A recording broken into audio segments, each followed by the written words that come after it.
At this point, this seems to be resolving period. I would Therapies monitor. period. However, we will send referral for physical therapy period. No improvement, you will contact. In our practice, we often see the whole family. It may not just be one of us sees the whole family. Many times, my husband will see the husbands and I'll see the wives. You know, depending on the kids, sometimes I'll see the girls and he'll see the boys or vice versa. Knowing the family dynamics helps me to figure out the best way to get the best care for them to improve their outcomes. So, fourth grade. Here, let's swing your legs around this way.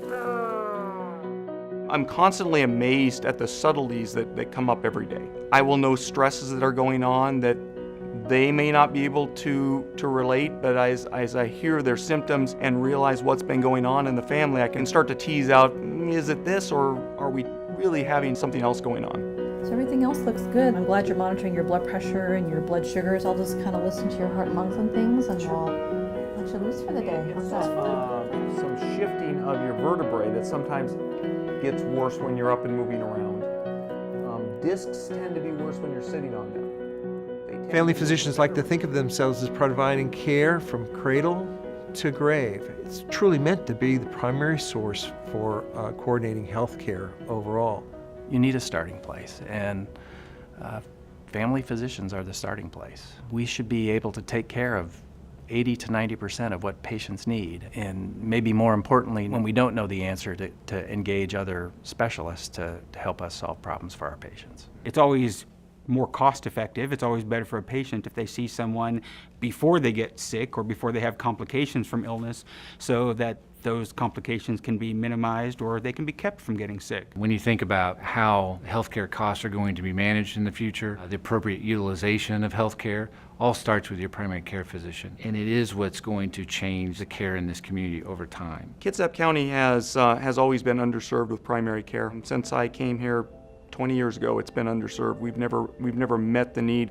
The need for primary care is pretty extensive. We could add, based on our current demand, over 30 primary care physicians today. There is tremendous competition for primary care throughout the country. There just aren't enough students who choose to go into primary care to fill all that need. So that was one of the primary motivations for us to start this residency, is if we can't recruit them, then maybe we can grow our own. It's very common when you do your residency training in an area to stay in that area to continue to provide primary care. A residency program is sort of the hub of a live and vibrant medical community. Our goal is to attract the best quality people and then expose them to as much of the community as we can so that they put down roots here. Dr. Watson is bringing an innovative approach to this. Our training program for the residents includes such things as substance abuse training.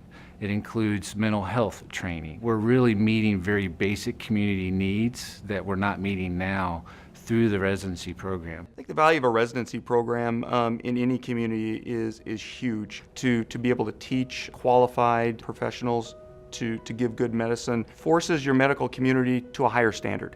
Primary care access is what starts the whole healthcare system in motion. And so if we can give more access to the right level of primary care, we'll keep them out of the hospital, we'll reduce costs over time, and we'll create a healthier community. Well, it's one of the most exciting things that we can do.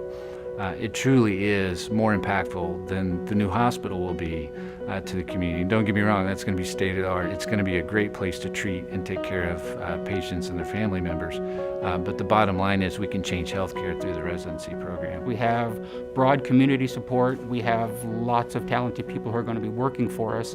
And what we need is support in the initial phases. There are a lot of different organizations that are asking for donations. There are few, though, that I have experienced that are a true investment in the community for the future. And it's an investment that will pay for itself, and it'll be self-perpetuating after we get through this initial startup. So you just can't make a greater impact. You truly can't. Every dollar we can raise is going to help improve the health of this community. You don't get very many opportunities to do that. This residency is really about this opportunity to do something really great for our community. And it's exciting because it hits things on so many levels. I mean, yeah, it's really great for the patients. That's the number one thing. But it's got a lot of people excited. This is going to be a really great thing for our community. It's going to make the health of our community better.